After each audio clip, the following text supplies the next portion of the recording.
안녕하세요. 오늘 저희는 유전학의 아주 매력적인 분야죠. 바로 집단 유전학의 세계로 함께 깊이 들어가 보려 합니다. 네, 안녕하세요. 저희가 참고할 자료는 앤서니 그리피스트 등이 쓴 유전학개론 12판인데요. 이 책이 총 20장으로 되어 있는데 오늘은 특별히 딱 18장, 이 18장의 내용에만 집중해서 파헤쳐 볼 겁니다. 맞습니다. 이게 개체가 아니라 집단이라는 더 큰 단위에서 유전 정보를 바라보는 거라 좀 다른 시각을 제공하죠. 네, 그래서 집단 내에 존재하는 유전적인 다양성이 어떻게 유지되고 또 시간이 흐르면서 어떻게 변화하는지 그 핵심 원리들을 알아보는 게 오늘의 목표입니다. 좀 복잡하게 들릴 수도 있지만 중요한 내용만 쏙쏙 꼽아서 이야기 나눠볼게요. 네. 보통 우리가 유전학 하면 뭐랄까 개개인의 특성, 쌍꺼풀이 있냐 없냐 이런 거에 주목하기 쉬운데요. 집단 유전학은 그 개인이 속한 전체 집단, 그 집단이 가진 유전자들의 총합, 그러니까 유전자 풀이 어떻게 변해가는지를 보는 좀 더 거시적인 관점이라고 할 수 있습니다. 숲을 보는 관점이군요. 그렇죠. 이게 왜 중요하냐면 결국 생명의 진화 메커니즘이나 또 생물 다양성이 어떻게 만들어지고 유지되는지 그 근원을 이해하는데 정말 중요한 열쇠가 되거든요. 아하. 그래서 오늘 이 자료를 통해 여러분은 집단 안에 숨어있는 유전적 차이를 과학자들이 어떻게 찾아내고 또 그걸 숫자로 어떻게 측정하는지 그리고 그 차이가 여러 가지 힘들에 의해서 어떻게 계속 변해가는지 그 역동적인 과정을 아마 이해하시게 될 겁니다. 좋습니다. 그럼 가장 기본적인 질문부터 시작해 볼까요? 눈에 보이지도 않는 유전자의 차이를 그것도 집단 전체 수준에서요. 과학자들은 도대체 어떻게 알아내는 건가요? 뭐 특별한 도구가 있나요? 요즘은 기술이 워낙 발달해서요. 거의 대부분 DNA 염기서열 분석 기술에 기반한다고 보시면 됩니다. 18.1절하고 18.2절에서 설명하듯이 여러 방법이 있지만 가장 대표적인 거 두 가지만 꼽아보자면요. 마이크로세틀라이트하고 단일 염기 다형성, SNP, SNP이 있어요. 마이크로세틀라이트, SNP. 아, 이름이 조금 어려운데 좀 더 쉽게 설명해 주실 수 있을까요? 그럼요. 자, 마이크로세틀라이트는요. 우리 DNA 서열을 쭉 보면 아주 짧은 염기 서열, 예를 들어 CAG 같은 두 글자나 세 글자짜리 서열이 있잖아요. 이게 마치 복사 붙여넣기 한 것처럼 여러 번 쭉 반복되는 구간이 있어요. 아, 반복되는 구단이요? 네. 그런데 사람마다 혹은 개체마다 이 반복되는 횟수가 다른 경우가 꽤 많거든요. 어떤 사람은 CAG, CAG, CAG 이렇게 3번 반복되는데 다른 사람은 CAG, CAG, CAG, CAG, CAG 이렇게 5번 반복될 수 있는 거죠. 아하. 바로 이 반복 횟수의 차이, 이게 개체나 집단을 구별하는 유용한 유전적 표식이 되는 겁니다. 이게 우리 유전체에 여기저기 흩어져 있어서요. 친자 확인이나 집단 분석 같은 데 아주 유용하게 쓰이죠. 또 어떤 경우에는 예를 들어 헌팅턴병 같은 경우는 특정 유전자 안에 이 CAG 반복 서열수가 비정상적으로 늘어나서 병이 생기기도 하고요. 그렇군요. 반복 횟수의 차이가 표식이 된다. 그럼 SNP는 뭔가요? 스닙이라고 하셨죠. 네, SNP, SNP, 이건 싱글 뉴클레오타이드 폴리모피즘의 약자인데요. 말 그대로 DNA 염기 서열에서 딱 한 글자, 그러니까 단일 염기 하나만 다른 경우를 말해요. 훨씬 간단하죠? 딱 하나만요. 네. 예를 들어서 어떤 특정 DNA 위치를 봤더니 대부분 사람들은 염기가 A인데 어떤 사람들은 그 자리에 G를 가지고 있다. 그러면 이 위치가 바로 SNP가 되는 겁니다. 아, 우리 인간 유전체에는요, 이런 SNP가 정말 어마어마하게 많아요. 대략 수백 개에서 한 1000개 염기쌍마다 하나꼴로 발견될 정도니까요. 그러니까 가장 흔한 형태의 유전적 변이라고 할 수 있죠. 보통 집단 내에서 상대적으로 드문 쪽 염기, 방금 예에서는 G겠죠. 그 G의 비율이 한 5% 이상이면 흔한 SNP, 그보다 낮으면 희귀 SNP라고 부르기도 합니다. 그렇군요. 정말 흔한 거네요. 근데 책을 보니까 하플로타입이라는 용어도 나오던데요. 이건 SNP랑을 또 어떻게 다른 건가요? 아, 네. 아주 좋은 질문이에요. SNP라 DNA상의 어떤 점 같은 거라고 비유한다면요. 하플로타입은 이 점들이 쭉 이어진 선 또는 구간이라고 생각하시면 이해가 좀 쉬우실 겁니다. 점들이 이어진 선이요. 네. 그러니까 같은 염색체 위에 물리적으로 가까이 위치한 여러 개의 SNP들은 이게 다음 세대로 유전될 때 마치 한 묶음처럼 같이 전달되는 경향이 있거든요. 왜냐하면 그 사이에서 재조합, 교차가 일어날 확률이 낮으니까요. 이렇게 함께 유전되는 SNP들의 특정 조합, 이걸 바로 하플로타입이라고 부릅니다. 아, 여러 SNP의 묶음 조합이군요. 그렇죠. 그래서 이 하플로타입을 분석하면 단순히 개별 SNP만 보는 것보다 더 많은 정보를 얻을 수 있어요. 예를 들어 집단의 어떤 이동 경로라든지 혹은 역사적인 사건 같은 것들을 추적하는 데 아주 유용하게 쓰이죠. 와, 하플로타입으로 그런 것까지 알 수 있다니 신기한데요? 혹시 구체적인 예시가 있을까요? 1.2절에 아주 극적인 예시가 하나 나오죠. 바로 스타 클러스터 하플로타입 이야기인데요. 스타 클러스터요? 네. 이건 남성에게만 있는 Y 염색체에서 발견된 아주 특정한 하플로타입인데요. 정말 놀랍게도 현재 아시아 남성들의 약 8% 정도가 이 하플로타입을 가지고 있는 것으로 나타났어요. 8%나요? 굉장히 높은 비율인데요. 엄청나게 높은 거죠. 근데 더 놀라운 건 뭐냐면 이 하플로타입이 유전적 변이 분석을 통해 추적해보니 대략 지금으로부터 한 700년에서 1300년 전쯤, 그러니까 약 1000년 전쯤이죠. 그 무렵 몽골 지역에서 살았던 단 한 명의 남성에게서 시작된 것으로 추정된다는 겁니다. 와, 1000년 전 단 한 사람에게서 시작된 유전자가 지금 아시아 남성 8%에게 퍼졌다는 건가요? 바로 그겁니다. 이게 얼마나 대단한 성공을 거둔 유전자형인지 알 수 있죠. 그런데 여기서 이야기가 끝나지 않아요. 더 흥미로운 사실은 이 스타 클러스터 하플로타입이 현재 주로 발견되는 지역을 지도에 표시해보니 약 1200년대, 그러니까 13세기에 칭기즈칸이 세웠던 그 광대한 몽골 제국의 영토와 상당히 일치한다는 거예요. 정말요? 칭기즈칸 제국 영토랑요? 네. 물론 이게 칭기즈칸의 유전자다라고 100% 단정 지을 수는 없어요. 하지만 이 하플로타입을 가진 현대 아시아 남성들이 칭기즈칸 본인이나 혹은 그에 아주 가까운 북의 친척들의 후손일 가능성이 매우 높다는 강력한 정황 증거가 되는 거죠. 마치 유전학으로 역사의 한 페이지를 직접 들여다보는 듯한 느낌? 정말 흥미롭지 않나요? 에 존재하는 여러 유전적 변이들을 확인했다면 이걸 좀 더 체계적으로 다루기 위한 개념이 필요할 것 같아요. 18.2절에서 나오는 유전자 풀, 진풀이라는 게 바로 그런 개념인 거죠. 네, 맞습니다. 집단 유전학의 가장 기본적이면서도 핵심적인 개념 중 하나죠. 유전자 풀요. 쉽게 말해서 특정 시점에 한 집단에 속해 있는 모든 번식 가능한 개체들이 가지고 있는 대립 유전자 전체를 그냥 하나의 큰 웅덩이에 다 모아놓은 것이라고 생각하시면 돼요. 유전자 웅덩이요. 그렇죠. 이 웅덩이의 내용물, 즉 집단의 유전적 구성을 숫자로 표현하는 두 가지 주요 방법이 있습니다. 바로 유전자형 빈도, genotype frequency와 대립 유전자 빈도, allele frequency입니다. 빈도라면 그 비율을 말하는 건가요? 맞습니다. 예를 들어서 어떤 유전자에 A라는 대립 유전자와 A라는 대립 유전자, 이렇게 두 가지 종류가 있다고 가정해보죠. 그럼 이 집단의 개체들은 유전자형이 AA, AA, AA 이거나 이 셋 중 하나일 텐데요. 그렇죠. 이때 전체 개체 중에서 AA 유전자형을 가진 개체의 비율, AA를 가진 개체의 비율, AA를 가진 개체의 비율, 이걸 각각 유전자형 빈도라고 부릅니다. 보통 FAA, FAA, FAA 이렇게 표시하죠. 네네. 반면에 대립 유전자 빈도는 그 유전자 풀 전체에서 A 대립 유전자가 차지하는 비율, 이걸 보통 P라고 표시해요. 와 A 대립 유전자가 차지하는 비율, 이걸 Q라고 표시해요를 말하는 거예요. 이건 유전자형 빈도를 알면 계산할 수 있는데요. A 대립 유전자의 빈도 P는 AA 유전자형 빈도 전체에다가 AA 유전자형 빈도의 절반을 더해주면 되고요.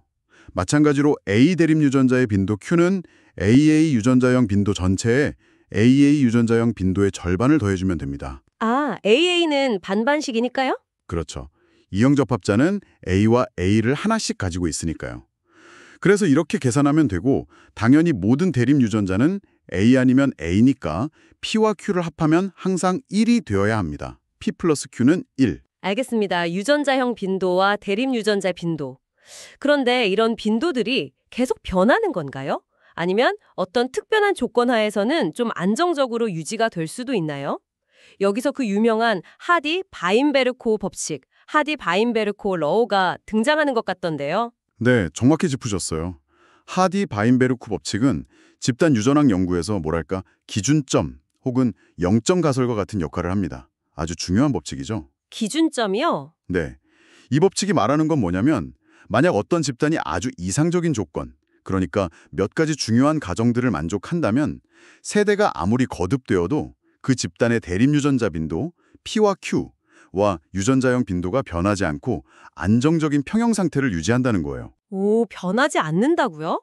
어떤 조건들이죠? 와, 조건이 아주 중요한데요. 첫째, 집단 내에서 짝짓기가 완전히 무작위적으로 일어나야 하고 특정 유전자형을 선호하거나 피하지 않음. 둘째, 돌연변이가 새롭게 생기지 않아야 하고 셋째, 다른 집단으로부터 개체가 들어오거나 우리 집단 개체가 빠져나가는, 즉 이주가 없어야 하고 넷째, 모든 유전자형의 생존율과 번식률이 동일해서 자연 선택이 작용하지 않아야 하며 다섯째, 집단의 크기가 매우 커서 정말 무한대에 가까울 정도로 커서 우연에 의한 대립 유전자 빈도의 흔들림, 즉 유전적 부동 효과를 무시할 수 있어야 합니다. 와, 조건이 정말 까다롭네요. 현실 세계에서 저 조건들이 다 만족되는 경우가 있을까요? 거의 없을 것 같은데요? 그렇죠. 바로 그 점이 중요합니다. 현실의 대부분 집단은 이 조건들을 완벽하게 만족시키지 못해요. 그래서 하디-바인베르크 평형은 실제 집단의 상태라기보다는 만약 아무런 진화적 요인이 작용하지 않는다면 집단은 어떤 모습일까를 보여주는 이론적인 기준선인 거죠. 아, 그래서 기준선이군요. 네, 만약 우리가 어떤 실제 집단의 유전자형 빈도를 조사했는데 그 빈도가 하디-바인베르크 법칙이 예측하는 평형값, 즉 P제곱, EPQ, Q제곱 이 세 값을 합하면 항상 1이 되죠. P제곱 플러스 EPQ 플러스 Q제곱은 1과 다르다면 그건 바로 앞서 말한 5가지 가정 중 적어도 하나 이상이 깨졌다는 뜻이고 그 말은 곧 그 집단에서 어떤 진화적인 변화가 일어나고 있다는 강력한 증거가 되는 겁니다. 그렇군요. 그럼 어떤 요인들이 이 평형을 깨트리는 건가요? 여러 요인이 있죠. 예를 들어 짝짓기가 무작위적이지 않은 경우, 즉 비무작위 교배가 있을 수 있어요. 사람들이 자신과 비슷한 키나 교육 수준을 가진 사람과 결혼하려는 경향? 이걸 동류교배라고 해요. 이 있다면 특정 유전자형의 빈도가 평형값에서 벗어날 수 있겠죠. 또 집단 구조도 평형을 깨뜨리는 중요한 요인입니다. 예를 들어 지리적으로 멀리 떨어진 집단들은 서로 유전자를 교환하기 어렵잖아요. 이걸 거리격리에 의한 고립이라고 하는데 이렇게 되면 각 집단은 서로 다른 방향으로 대립 유전자 빈도가 변해갈 수 있습니다. 책에 나온 캔자스 지역 해바라기들의 유전적 차이나 아프리카 사람들의 더피 혈액형 유전자 빈도가 지역별로 뚜렷하게 다른 패턴을 보이는 것이 바로 이런 집단 구조의 영향을 보여주는 좋은 예시죠. 비무작위 교배 중에서 특히 근친 교배, 인브리딩에 대해서 18.3절에서 꽤 중요하게 다루던데요. 이건 왜 그렇게 특별히 주목하는 건가요? 다른 비무작위 교배랑 다른 점이 있나요? 네, 근친교배는 유전적으로 가까운 친척 사이의 교배를 말하는데요. 이게 집단의 유전적 구성에 미치는 영향이 아주 뚜렷하고 또 중요하기 때문에 특별히 다릅니다. 근친교배의 가장 핵심적인 효과는 딱 하나로 요약할 수 있어요. 바로 동형접합자, 호모자이고트, 그러니까 AA나 AA 같은 유전자형의 비율은 늘리고 이형접합자, 헤테로자이고트, 즉 AA 유전자형의 비율은 줄인다는 겁니다. 동형접합자는 늘리고 이형접합자는 줄인다. 네, 여기서 정말 중요한 포인트가 있는데요. 근친교배 자체만으로는 대립 유전자 빈도, 즉 P와 Q값 자체를 바꾸지는 않는다는 거예요. A 유전자가 더 많아지거나 A 유전자가 더 많아지는 게 아니라는 거죠. 단지 그 유전자들이 조합되는 방식, 즉 유전자형의 빈도, P제곱, EPQ, Q제곱을 하디-바인베르크 평형 상태에서 예측되는 값과 다르게 만드는 겁니다. 특히 이형접합자, EPQ는 줄어들고 그만큼 동형접합자, P제곱과 Q제곱이 늘어나는 방향으로요. 오, 대립 유전자 빈도는 그대로인데 유전자형 빈도만 바뀐다니 좀 신기하네요. 근데 동형접합자가 늘어나는 게 왜 문제가 될 수 있는 거죠? 그게 바로 근친교배의 위험성과 직결되는 부분인데요. 우리 인간을 포함해서 많은 생물들은 평소에는 아무런 해를 끼치지 않지만 특정 조건에서는 해로울 수 있는 열성 대립 유전자 A를 몇 개씩은 가지고 있거든요. 대부분은 정상 우성 대립 유전자 A와 함께 이형접합 상태 AA로 존재하기 때문에 겉으로 드러나지 않아요. 그렇죠. 열성이니까. 그런데 가까운 친척 사이는 유전적으로 관련 없는 사람들에 비해 같은 조상으로부터 희귀한 열성 대립유전자를 물려받았을 확률이 통계적으로 더 높아요. 따라서 근친교배를 통해 자손을 낳으면 부모 양쪽으로부터 그 희귀하고 해로운 열성 대립유전자 A를 동시에 물려받아서 동형접합 AA가 될 확률이 높아지는 거죠. 아, 그래서 숨어있던 열성질환이 발현될 위험이 커지는 거군요. 정확합니다. 바로 희귀 유전질환의 발현 위험 증가가 근친교배의 가장 큰 문제점 중 하나입니다. 이 위험이 얼마나 커지는지는 두 가지 요인에 달려 있어요. 첫째는 그 집단 내에 해당 유의 열성 대립유전자 A가 얼마나 흔하게 존재하느냐, 즉 Q값. 그리고 둘째는 근친교배의 정도가 얼마나 심하냐 하는 거죠. 근친교배의 정도, 그걸 측정할 수도 있나요? 네, 측정할 수 있습니다. 근친교배 계수라는 값을 사용하는데요. 보통 대문자 F로 표시합니다. 이 F값은 어떤 개체가 가진 한 쌍의 대립유전자, 특정 유전자 좌위에 두 A 대립유전자가 먼 공통조상의 동일한 DNA 조각에서 복사되어 내려왔을 확률을 의미해요. 확률값이군요. 네, 가계도를 분석하면 이 F값을 계산할 수 있는데요. F값이 0이면 완전한 비근친교배이고 값이 커질수록 근친교배 정도가 심하다는 뜻입니다. 예를 들어 우리가 흔히 말하는 사촌간 결혼의 경우 F값이 161 정도 되거든요. 연구에 따르면 사촌간 결혼으로 태어난 아이는 유전적으로 관련 없는 부모에게서 태어난 아이보다 희귀 열성 유전 질환을 앓을 확률이 평균적으로 약 2배 정도 높다고 알려져 있어요. 책의 그림 18-13을 보시면 이 관계가 잘 나와 있습니다. 2배나 높군요. 그렇죠. 그래서 아주 오랫동안 고립되어 온 작은 섬 집단, 예를 들어 책에 나온 트리스탄 다쿠냐 섬 같은 곳에서는 배우자 선택의 폭이 좁다 보니까 자연스럽게 평균적인 근친교배 개수 F가 높아지고 그 결과 특정 유전 질환의 빈도가 일반 집단보다 훨씬 높아지는 문제가 발생하기도 합니다. 이건 사실 인간뿐만 아니라 동식물 보존에서도 아주 중요한 문제예요. 멸종위기에 처해서 개체수가 급격히 줄어든 동물 집단에서는 근친교배가 심해지면서 유전적 다양성이 감소하고 여러 건강 문제가 발생하는 근친교배 약세, 인브리딩 디프레션 현상이 나타날 수 있거든요. 아, 보존 유전학에서도 중요한 문제군요. 자, 근친교배의 영향까지 알아봤으니 이제 다시 집단 전체의 유전적 변이가 얼마나 많은지 그 양을 측정하는 방법으로 돌아가 보죠. 18.4절에서는 어떤 지표들을 소개하고 있나요? 네요. 18.4절에서는 그중 가장 중요한 두 가지를 소개합니다. 첫 번째는 유전자 다양도, Gene Diversity, GD라는 개념이에요. 이걸 다른 말로 기대 이형 접합도, Expected Heterozygosity, HE라고 부르기도 합니다. 유전자 다양도 또는 기대 이형 접합도, 이거 어떻게 계산하는 건가요? 계산식이 조금 있긴 한데요. 개념적으로는 이렇습니다. 그 집단의 유전자 풀에서 무작위로 대립 유전자 2개를 딱 뽑았을 때 그 2개가 서로 다른 종류일 확률이 얼마냐 하는 거예요. 아, 서로 다를 확률이요? 네, 예를 들어 어떤 유전자의 대립 유전자가 여러 종류 P1, P2, PN1 있다면 각 대립 유전자 빈도의 제곱, PI 제곱을 모두 더한 값을 1에서 빼주면 됩니다. 즉 GD 1 시그마 PI 제곱 이렇게 계산해요. 만약 집단에 변이가 전혀 없어서 대립 유전자가 딱 한 종류만 있다면 P1 이퀄 1, GD는 1 빼기 1 제곱 이퀄 0이 되겠죠? 반대로 여러 종류의 대립 유전자가 아주 골고루 존재한다면 GD 값은 1에 가까워집니다. 즉 0이면 변이 없음, 1에 가까울수록 다양성이 매우 높다는 뜻입니다.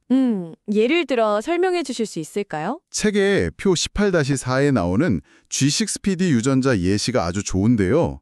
이 G6PD 유전자의 어떤 특정 SNP 위치를 봤을 때요. 아프리카인 집단에서는 두 가지 대립 유전자 A0과 A-0이 꽤 비슷한 비율로 존재해서 계산해보면 GD 값이 0.47 정도로 상당히 높게 나옵니다. 다양성이 풍부하다는 거죠. 네. 그런데 아프리카 이외의 집단, 예를 들어 유럽이나 아시아 집단을 보면 거의 대부분의 사람들이 A형 대립 유전자만 가지고 있고 A-형은 거의 없어요. 그래서 이 집단들에서는 GD 값이 거의 0에 가깝습니다. 변이가 거의 없다는 뜻이죠. 왜 그렇게 차이가 나는 거죠? 그 G6PD 유전자의 A- 변이가 바로 말라리아 저항성과 관련이 있거든요. 근데 동시에 특정 약물에 노출되거나 하면 적혈구가 쉽게 파괴되는 용혈성 빈혈을 유발할 수도 있어요. 그러니까 말라리아라 극심한 아프리카 지역에서는 E형 접합자 AA-가 생존에 유리해서 균형 선택, 뒤에 다시 나올 거예요. 두 대립 유전자가 모두 유지되는 거고 말라리아 위험이 적은 다른 지역에서는 굳이 빈혈 위험을 감수할 필요가 없으니 A- 변이가 거의 사라진 거죠. 이렇게 지역별 환경 압력 차이가 유전자 다양성 패턴에 영향을 미치는 흥미로운 사례입니다. 와, 그렇군요. 환경과 유전자가 상호작용하는 거네요. 그럼 두 번째 척도는 뭔가요? 두 번째 척도는 염기 다양도, 뉴클리어타이드 다이버시티라고 하고요. 그리스 문자 파이로 표시합니다. 이건 좀 더 미시적인 관점인데요.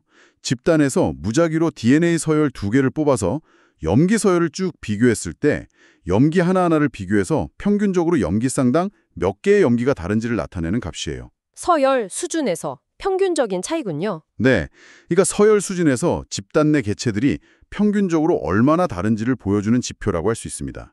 이 파이값 역시 높을수록 집단 내 염기 서열 수준에 변이가 많다는 의미가 되겠죠.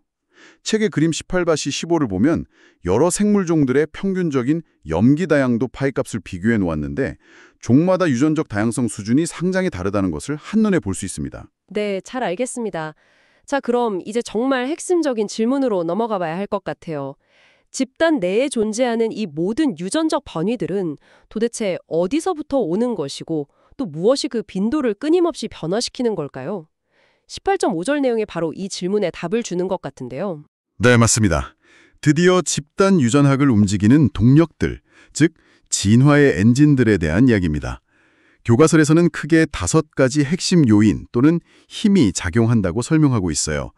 바로 돌연변이, 이주 또는 유전적 흐름, 진 플로우, 재조합, 리컴비네이션, 유전적 부동, 지네틱 드리프트, 그리고 자연 선택, 내추럴 셀렉션입니다. 5가지나 되는군요. 하나씩 차근차근 살펴보죠. 첫 번째, 돌연변이, 뮤테이션. 이건 워낙 유명해서 많이 들어본 것 같아요. 그렇죠. 돌연변이는 아무리 강조해도 지나치지 않은데요. 왜냐하면 모든 새로운 유전적 변이의 궁극적인 원천이기 때문입니다. 기존에 없던 새로운 대립 유전자는 오직 돌연변이를 통해서만 생겨날 수 있으니까요. 새로운 변이의 시작이군요. 네, 요즘에는 기술이 워낙 좋아져서 부모와 자식, 이렇게 3명, 트리오의 유전체 전체 염기 서열을 비교해서 자식이 부모에게서 물려받지 않은, 즉 새로 생긴 돌연변이가 얼마나 발생하는지 직접 측정하기도 합니다. 이런 연구들에 따르면 우리 인간의 경우 한 사람이 부모 각각으로부터 대략 100개 정도의 새로운 점 돌연변이, 싱글 뉴클리어타이드 뮤테이션을 물려받는 것으로 추정돼요. 한 사람당 100개예요. 그럼 세대마다 꽤 많은 돌연변이가 쌓이는 거 아닌가요? 괜찮은 건가요? 숫자로만 보면 많아 보일 수 있는데요. 다행히 대부분은 큰 문제가 되지 않습니다. 왜냐하면 우리 유전체 지놈의 아주 극히 일부만이 실제로 단백질을 만들거나 유전자 발현을 조절하는 등 중요한 기능을 하거든요. 대부분의 돌연변이는 이런 기능과 전혀 상관없는 뭐랄까 정크 DNA라고 불렸던 그런 부위에서 일어나거나 혹은 기능 부위에서 일어나더라도 아미노산 서열 변화를 일으키지 않는 동위 돌연변이 시노니머스 뮤테이션인 경우가 훨씬 많아요. 그래서 표현형에는 아무런 영향을 주지 않는 중립적인 돌연변이가 대부분입니다. 하지만 아주 드물게 일어나는 생존이나 번식에 유리하거나 불리한 영향을 주는 돌연변이, 이것들이 바로 진화의 원재료가 되는 거죠. 알겠습니다. 자, 두 번째 요인은 이주, 마이그레이션 또는 유전자 흐름, 진플로우라고도 부르던데요. 네, 이건 비교적 직관적으로 이해하기 쉬우실 거예요. 어떤 집단에 속한 개체들이 다른 지역으로 이주해서 그곳에 원래 살고 있던 집단의 개체들과 섞여서 번식을 하면 어떻게 될까요? 이주해온 개체들이 가지고 있던 대립 유전자가 새로운 집단의 유전자 풀 속으로 흘러들어가는 거죠. 아, 유전자가 섞이는 거군요. 그렇죠. 마치 서로 다른 색깔의 물감을 섞는 것처럼 유전자가 섞이는 겁니다. 그래서 유전자 흐름은 기본적으로 집단 간의 유전적 차이를 줄이는 효과가 있어요. 그리고 원래는 특정 집단에 없었던 새로운 대립 유전자를 다른 집단으로부터 받아들여서 유전적 다양성을 증가시키는 역할도 하고요. 네. 세 번째는 재조합, 리컴비네이션인데요. 이건 아까 잠깐 언급하셨지만 새로운 변이를 직접 만드는 건 아니라고 하셨죠. 네, 맞아요. 재조합은 돌연변이처럼 아예 없던 대립 유전자를 짠 하고 만들어내는 건 아닙니다. 하지만 부모로부터 물려받은 한 쌍의 염색체상에 존재하는 대립 유전자들을 우리가 생식세포, 정자, 난자, 만드는 감수 분열 과정에서 서로 뒤섞어주는 교차, 크로싱 오버의 역할을 하죠. 그래서 자손에게는 부모에게 없었던 새로운 대립 유전자 조합을 가진 염색체를 물려주게 됩니다. 새로운 조합을 만든다. 이게 왜 중요한가요?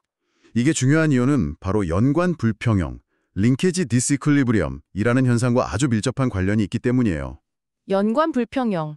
호후, 용어가 점점 어려워지는데요. 하하, 네. 조금 복잡하게 들릴 수 있는데요. 쉽게 말하면 이렇습니다.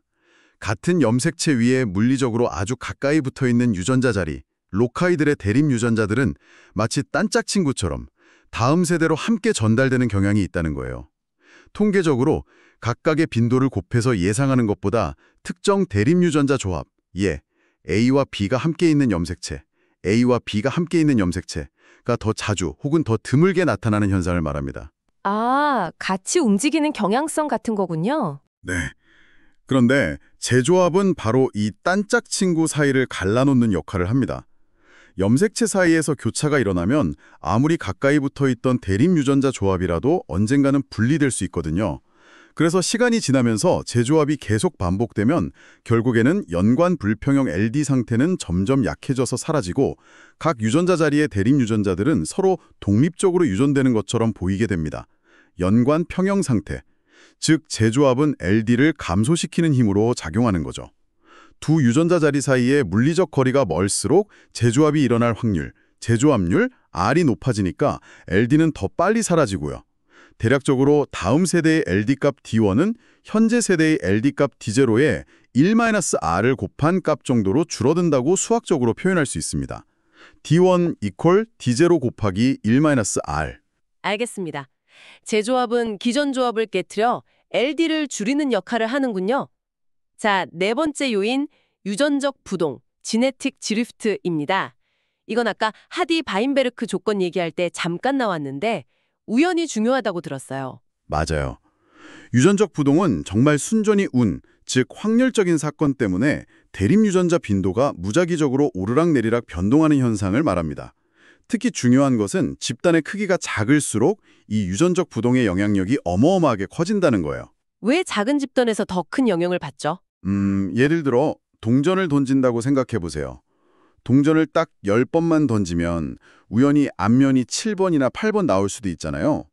하지만 동전을 10,000번, 10만 번 던지면 앞면이 나올 확률은 거의 정확하게 50%에 수렴할 겁니다. 이것과 비슷해요. 집단 크기가 작으면 그냥 우연히 특정 대립 유전자를 가진 개체가 자손을 더 많이 남기거나 혹은 사고로 갑자기 죽거나 하는 사건 하나하나가 전체 유전자 풀의 구성에 아주 큰 영향을 미치게 되는 거죠. 하지만 집단 크기가 아주 크면 이런 개별적인 사건들의 영향은 거의 무시될 정도로 작아집니다. 그렇군요. 그럼 유전적 부동 때문에 어떤 결과가 나타날 수 있나요? 아주 극단적인 결과가 나타날 수 있습니다. 집단 크기가 작으면 어떤 특정 대립 유전자가 생존에 유리하던 불리하던 상관없이 순전히 운에 의해서 그 빈도가 계속 변하다가 결국 100%가 되어 집단 전체에 퍼져버릴 수도 있고요. 고정, 픽세이션. 반대로 빈도가 0%가 되어 집단에서 완전히 사라져버릴 수도 있습니다. 소실, 로스. 즉, 유전적 부동은 유전적 다양성을 감소시키는 방향으로 작용하는 경향이 있어요. 어떤 대립 유전자가 고정되거나 소실되면 그만큼 다양성이 줄어드는 거니까요. 책의 그림 18-20을 보시면 개체 수가 10마리밖에 안 되는 작은 집단은 500마리인 큰 집단에 비해 대립 유전자 빈도가 훨씬 더 급격하게 변동하고 훨씬 더 빨리 고정이나 소실 상태에 도달하는 것을 명확하게 볼 수 있습니다. 와, 정말 운이 중요하네요. 그렇죠. 그리고 병목 효과라는 현상도 이 유전적 부동의 아주 극적인 예시 중 하나인데요. 어떤 자연재해나 질병 같은 이유로 갑자기 집단의 크기가 확 줄어드는 경우가 있잖아요. 이때 살아남은 소수의 개체들이 가지고 있는 유전적 구성은 순전히 우연에 의해서 원래 집단이 가지고 있던 유전적 구성과 상당히 달라질 수 있습니다. 마치 병목을 통과하면서 원래 있던 다양한 구슬 중 일부만 살아남는 것과 같죠. 그 결과 집단의 유전적 다양성이 급격하게 감소하게 됩니다. 과거 멸종위기에 처했던 캘리포니아 콘도르 같은 동물들이 바로 이 병목 효과를 겪으면서 유전적 다양성을 많이 잃어버린 대표적인 사례죠. 이것 역시 보전 유전학에서 아주 중요하게 다뤄지는 개념입니다. 알겠습니다. 자, 드디어 마지막 5번째 요인이네요.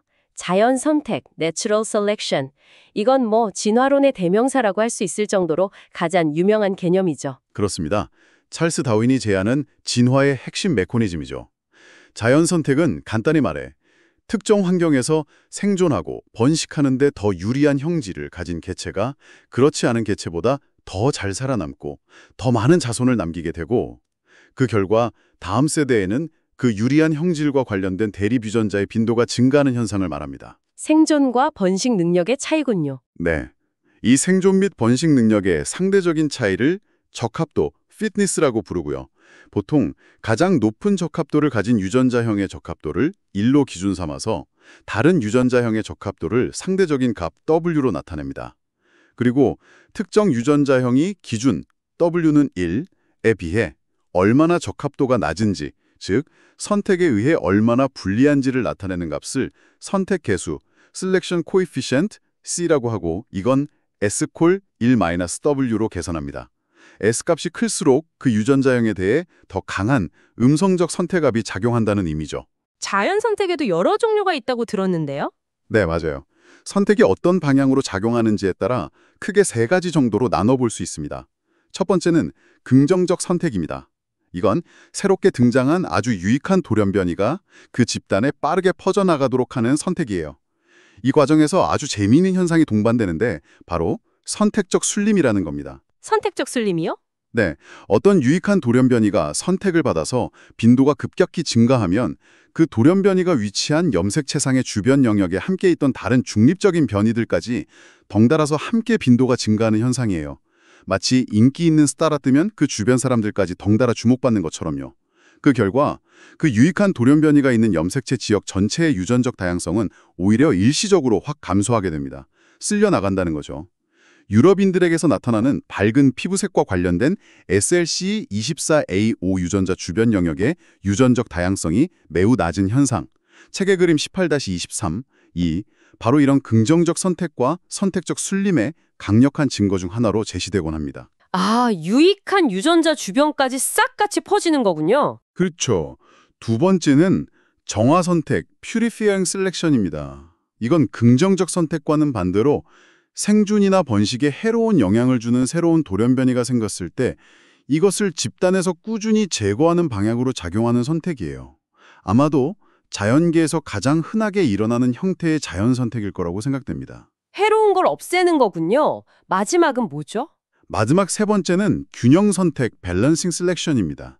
이건 좀 특별한데요. 어떤 하나의 대립 유전자를 선호하는 것이 아니라 오히려 여러 종류의 대립 유전자를 집단 내에 능동적으로 유지시키는 방향으로 작용하는 선택을 말해요. 유전적 다양성을 보존하는 역할을 하는 거죠. 여러 종류를 유지시킨다고요? 어떻게 그럴 수 있죠? 가장 대표적인 메커니즘이 바로 이형접합자 우위입니다. 아까 G6PD 예시에서도 잠깐 나왔고 또 아주 고전적인 예시가 바로 겸용적 혈구 빈혈증, 시클셀 애니미아, 대립유전자 HBS 이야기예요. HBS 대립유전자를 2개 가진 동형접합자 SS는 아주 심각한 빈혈 증상을 앓아서 생존에 매우 불리합니다. 그런데 말라리아가 아주 심하게 유행하는 아프리카 일부 지역에서는 정상 대립유전자 HBA와 HBS 대립유전자를 하나씩 가진 이형접합자 AS가 정상 동형접합자 AA보다 말라리아에 대한 저항성이 훨씬 높아서 오히려 생존율이 더 높아요. 와, 이형접합자가 제일 유리하다고요? 네, 바로 그런 상황인 거죠. 그래서 말라리아라는 강력한 환경적 선택압이 존재하는 지역에서는 비록 동형접합 상태에서는 해롭지만 이형접합 상태에서는 이점을 주는 HBS 대립유전자가 정화 선택에 의해 완전히 제거되지 않고 오히려 일정 수준의 빈도로 집단 내에 꾸준히 유지되는 겁니다. 이것이 바로 균형 선택의 대표적인 예시죠. 우리 몸의 면역 반응에 아주 중요한 역할을 하는 MHC 유전자들이 엄청나게 높은 다양성을 보이는 것도 아마 이런 균형 선택의 결과일 것으로 생각되고 있습니다. 와, 돌연변이, 이주, 재조합, 유전적 부동, 그리고 자연 선택까지 정말 다양한 힘들이 집단의 유전자를 끊임없이 주무르고 있다는 게 느껴지네요. 그럼 궁금한 게 있는데요. 이 5가지 힘들이 항상 서로 경쟁하거나 독립적으로만 작용하는 건가요? 아니면 서로 상호작용하면서 어떤 안정적인 상태, 즉 균형점에 도달할 수도 있는 건가요? 네, 아주 좋은 질문입니다. 실제로 이 요인들은 서로 복잡하게 얽혀서 상호작용하고 때로는 서로의 효과를 상쇄시키면서 어떤 평형 상태에 도달하기도 합니다. 그중에서 특히 중요한 균형 상태 중 하나가 바로 돌연변이 선택 균형이에요. 돌연변이와 선택이 균형을 이룬다. 어떤 의미죠? 자, 예를 들어서 어떤 유전자에 생존에 해로운 영향을 주는 열성 대립 유전자 A가 있다고 가정해 봅시다. 자연 선택, 그중에서도 정화 선택은 이 열성 대립 유전자를 2개 가진 개체 AA를 불리하게 만들어서 집단에서 제거하려고 하겠죠. 그렇죠. 그런데 동시에 정상적인 우성 대립 유전자 A가 무작위적인 돌연변이를 일으켜서 새로운 A 대립 유전자가 계속해서 생겨날 수도 있어요. 마치 밑 빠진 독에 물이 계속 새어 나가는데 선택에 의한 제거, 위에서는 계속 물을 조금씩 붓고 있는 돌연변이에 의한 생성, 상황과 비슷한 거죠. 아하. 이때 돌연변이에 의해서 새로운 A 대립 유전자가 생겨나는 속도와 자연 선택에 의해서 A 대립 유전자가 제거되는 속도가 정확히 같아지는 지점이 생길 수 있습니다. 그러면 더 이상 A 대립 유전자의 빈도는 변하지 않고 일정한 수준에서 안정적으로 유지되겠죠. 이게 바로 돌연변이 선택 균형 상태입니다. 그럼 그 균형 상태에서의 해로운 대립 유전자 빈도도 예측할 수 있나요? 네, 근사적으로나마 예측할 수 있는 공식이 있습니다. 해로운 열성 대립 유전자의 경우 평형 상태에서의 빈도, 보통 Qhat이라고 읽어요. 는 대략 Qhat 제곱근 μs로 주어진다고 알려져 있어요. 여기서 뮤는 정상 대립 유전자 A가 해로운 열성 대립 유전자 A로 변하는 돌연변이율, 뮤테이션 레이트이고 S는 그 해로운 열성 동형 접합자 AA의 선택계수, 셀렉션 코에피션트, 즉 적합도가 얼마나 감소하는지를 나타내는 값입니다. 제곱근 루트 안에 돌연변이율 나누기 선택개수로군요. 네, 이 간단한 식을 보면 아주 흥미로운 점을 알 수 있는데요. 돌연변이율 μ가 높을수록 그리고 그 대립 유전자에 대한 선택압 S가 약할수록 평형 상태에서의 빈도 Q는 더 높아진다는 거죠. 심지어 어떤 열성 대립 유전자가 동형 접합 상태에서 치명적이어서 생존이 불가능하다면, 즉 S=1로 선택압이 매우 강하더라도 돌연변이가 아주 낮은 확률로나마 계속 일어난다면 Qhat 아주 낮지만 0이 아닌 빈도 Qhat=루트뮤로 집단 내에 계속 존재할 수 있다는 것을 의미합니다. 와, 정말 놀라운데요. 아무리 해로워도 돌연변이 때문에 완전히 없어지지는 않는다는 거네요. 이게 바로 많은 유전 질환들이 완전히 사라지지 않고 낮은 빈도로나마 계속 존재하는 이유 중 하나를 설명해 주는 거군요. 그렇죠. 물론 실제로는 우성열성 여부나 다른 요인들도 고려해야 하지만 이 돌연변이 선택 균형은 유전 질환의 빈도를 이해하는데 아주 중요한 개념입니다. 자, 그럼 오늘 이렇게 배운 복잡하고 또 흥미로운 집단 유전학의 원리들이 단순히 기초 생물학 연구에만 머무는 것이 아니라 실제로 우리 삶과 어떤 관련이 있을까요? 18.6절에서는 이런 응용 분야에 대해서도 다루고 있죠? 네, 맞습니다. 집단 유전학의 원리들은 순수 과학 연구를 넘어서 아주 다양하고 실질적인 분야에서 매우 중요하게 응용되고 있습니다. 몇 가지 대표적인 예를 들어볼게요. 우선 보존 유전학이요. 보존 유전학이요? 네. 멸종 위기에 처한 야생 동식물들을 효과적으로 보호하고 관리하려면 그들이 현재 얼마나 많은 유전적 다양성을 가지고 있는지, 또 집단 내에 근친교배로 인한 문제는 없는지 등을 정확히 파악하는 것이 정말 중요하거든요. 집단 유전학적 분석 도구들을 이용해서 이런 정보들을 얻고, 예를 들어 병목 현상을 겪었다면 유전적 다양성을 어떻게 회복시킬지, 근친교배 약세가 심하다면 다른 집단의 개체를 도입해서 유전자 흐름을 만들어줘야 할지 등 구체적인 보존 전략을 세우는데 핵심적인 정보를 제공합니다. 멸종 위기종 보호에 필수적이겠네요. 또 어떤 분야가 있을까요? 인간 건강 분야에서도 그 중요성이 점점 더 커지고 있습니다. 예를 들어 특정 질병에 걸릴 위험을 높이는 유전자 변이가 인구 집단별로 그 빈도가 어떻게 다른지를 이해하는 것은 맞춤 의학을 개발하거나 효과적인 공중보건 정책을 수립하는 데 아주 중요하겠죠? 또 유전 상담을 할 때도 특정 희귀 유전 질환 유전자의 집단 내 빈도 정보나 가계도를 통한 근친교배 위험도 평가, F급 계산 등을 활용하여 자녀에게 유전될 위험성을 보다 정확하게 예측하고 설명해 줄 수 있습니다. 아, 유전 상담에도 쓰이는군요. 그렇죠. 더 나아가서 우리 인류 집단이 과거에 다양한 환경, 예를 들어 고지대의 낮은 산소 농도나 특정 전염병, 말라리아, 에이즈 등 혹은 새로운 식량 자원, 유제품 등에 어떻게 유전적으로 적응해 왔는지를 밝히는 연구에도 집단 유전학적 방법론이 아주 핵심적으로 사용됩니다. 책에서도 예를 든 CCR5 유전자 변이와 에이즈 저항성 관계, 성인이 되어서도 우유를 소화시키는 능력, 락테이지 지속성 관련 유전자, 또 피부색 변화와 관련된 유전자 등이 바로 그런 연구 사례들이죠. 와, 정말 기초과학부터 응용까지 폭넓게 활용되는 분야군요. 오늘 정말 밀도 높은 탐구였습니다.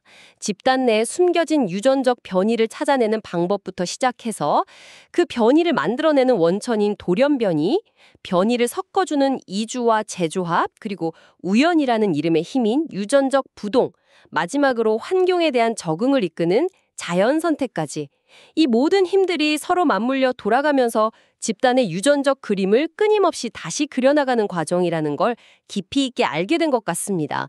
정말 역동적이면서도 복잡한 세계인 것 같아요. 맞습니다. 집단 유전학은 마치 타임머신처럼 과거의 진화적 말처치를 읽어낼 수 있게 해주고 현재 우리가 보는 생명의 다양성을 설명해주며 심지어 미래에 일어날 변화까지 예측해 볼 수 있는 아주 강력한 분석 틀 혹은 렌즈를 제공한다고 할 수 있죠. 자, 오늘 우리가 함께 나눈 이 이야기들을 바탕으로 마지막으로 여러분께 이런 질문을 하나 던져보면서 마무리할까 합니다. 네, 어떤 질문인가요? 오늘날 우리가 관찰하는 전 세계 다양한 인간 집단들 사이에 나타나는 여러 유전적인 차이들, 예를 들어 피부색의 다양성이라든지 특정 질병에 대한 저항성 차이 같은 것들 있잖아요. 이런 차이들이 과연 얼마만큼이나 우연, 즉 과거에 각 집단이 겪었던 작은 집단 크기에서의 유전적 부동의 결과이고 또 얼마만큼이나 각기 다른 환경에 대한 필연적인 적응, 즉 자연 선택의 결과일까요? 이 두 가지 힘, 우연과 필연의 상대적인 기여도를 어떻게 구분하고 또 이해할 수 있을지 고민해보는 것은 집단 유전학이 우리에게 던지는 아주 근본적이면서도 여전히 흥미로운 질문 중 하나입니다. 우연과 필연의 합작품이라 그 비율을 따져보는 것 정말 깊이 생각해 볼 만한 문제네요. 오늘 저희와 함께 이 흥미진진한 유전학의 세계, 그중에서도 집단 유전학을 깊이 탐험해 주셔서 정말 감사합니다. 다음에 더 흥미로운 주제로 다시 찾아뵙겠습니다.